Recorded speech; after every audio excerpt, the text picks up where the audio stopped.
नमस्कार दोस्तों, आज कुछ बात करेंगे कल का जो मैच अबैंडन हुआ है फॉग की वजह से या धीम मतलब पुअर लाइट पुअर विजन की वजह से। ये पूरा सीज़न मानो भारतीय क्रिकेट की खुद की लाठी से खुद को मारने जैसा रहा है। शुरुआत तब हुई जब शुभमन गिल को वनडे टीम का कप्तान बनाया गया और फिर उन्हें टी20 टीम में उप कप्तान बनाकर वापस बुला लिया गया। ठीक उसी समय जब 20 ओवर के खेल में उनका फॉर्म लगातार गिर रहा है। गिल टेस्ट टीम के कप्तान के रूप में मुश्किल से स्थिर हो ही रहे थे कि उन पर और जिम्मेदारियां डाल दी गई। लगातार बदलते फॉर्मेट, अलग अलग टाइम जोन और थकान ने इस भविष्य के ऑल फॉर्मेट कप्तान को शारीरिक और रन स्कोरिंग दोनों ही स्तर पर परेशान कर दिया है। पहला जो ऑन गोल यह था कि दक्षिण अफ्रीका के खिलाफ ईडन गार्डन्स में पहले टेस्ट के लिए एक ऐसा सूखा और उछाल रही टर्नर पिच तैयार किया गया जिसे उदार शब्दों में भी संदिग्ध कहा जा सकता है। यह भूल करते हुए कि भारतीय बल्लेबाज अब स्पिन के उतने माहिर नहीं रह गए हैं। टीम टिंग टॉन्ग ने खुद अपने पैर पर कुल्हाड़ी मार डाली और ऑफ स्पिनर साइमन हार्मर अनुभवी हैं लेकिन विश्व स्तर में इतने माने नहीं जाने वाले। उन्होंने 8 विकेट लेकर आंकड़ों के साथ मैच पलटने का हमने उनको मौका दे दिया। इस असफलता के इर्द गिर्द मुख्य कोच गौतम गंभीर का कार्यालय लगातार 3 फॉर्मेट में खिलाड़ियों को इधर उधर करने, बार बार बदलने और बल्लेबाजों को उनकी स्वाभाविक जगह से हटाकर खेलने जैसी नीतियों से भरा है। इस रिवॉल्विंग डोर नीति ने किसी को फ़ायदा नहीं पहुंचाया और संभव है साई सुदर्शन, नीतीश कुमार रेड्डी की टेस्ट उम्मीदें और संजू सैमसन की टी20 संभावनाएं लंबे समय के लिए अधर में लटक गई हो। भारत ये दावा करता है कि उनके पास दुनिया के सबसे ज़्यादा सक्रिय अंतर्राष्ट्रीय क्रिकेट मैदान है।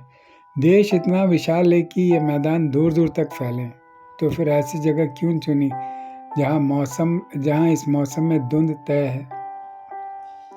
क्या राजनीति के अन्य दबाव इतने बड़े हैं कि बीसीसीआई में मैच शेड्यूल तय करने वाले लोग सार्थक कार्यक्रम नहीं बना सकते?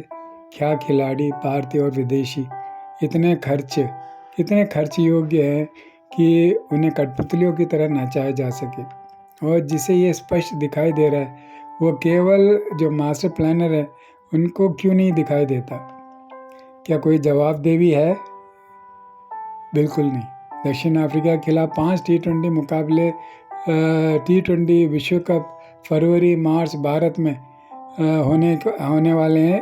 उससे पहले आखिरी तैयारी का चरण होना चाहिए था। इन मैचों के अलावा जनवरी में न्यूजीलैंड से 5 मुकाबले और कुल 10 मौके टीम को बची कुची कमियां दुरुस्त करने का बेहतरीन समय दे सकते हैं। लेकिन उदासीनता और लापरवाही के कारण, ना कि किसी मजबूरी से, यह पूरा कार्यक्रम पटरी से उतर गया है। कोई भी साधारण दर्शक बता सकता था कि दिसंबर की ठंड में लखनऊ में नाइट मैच रखना मूर्खता है। टीम 3 रात पहले ही धर्मशाला की कड़कती ठंड में जम चुकी थी, लेकिन इन बातों की परवाह कब की है या किसने की है? बीसीसीआई के सचिव राजेश शुक्ला कह रहे हैं कि 15 दिसंबर से 15 जनवरी के बीच होने वाले मैचों को दक्षिण भारत या पश्चिम भारत में शिफ्ट करने के बारे में वे बीसीसीआई के सदस्यों से बात करेंगे। अरे शुक्ला साहब, ये बात पहले दिमाग में क्यों नहीं आई जब आप इन मैचों को ऑर्गेनाइज कर रहे थे? आप भी तो इसी ज़मीन पर रहते हैं। 2023 वनडे विश्व कप में भी एक उदाहरण था। धर्मशाला में भारत न्यूजीलैंड का मैच 10 मिनट रोकना पड़ा था क्योंकि धौलाधार से घने बादल स्टेडियम पर उतर आए थे। तब सर्दी शुरू भी नहीं हुई थी। मैच 22 अक्टूबर का था, इसलिए कुछ बहाना मौजूद था। लेकिन ये लखनऊ हादसा नहीं साहब, कल्पना को कितना ही खींच ले, कोई बहाना नहीं। वाकई में शर्मनाक है दोस्तों। आप क्या कहते हैं इस बारे में? आप अपने विचार कमेंट बॉक्स में ज़रूर बताइए। जय हिंद।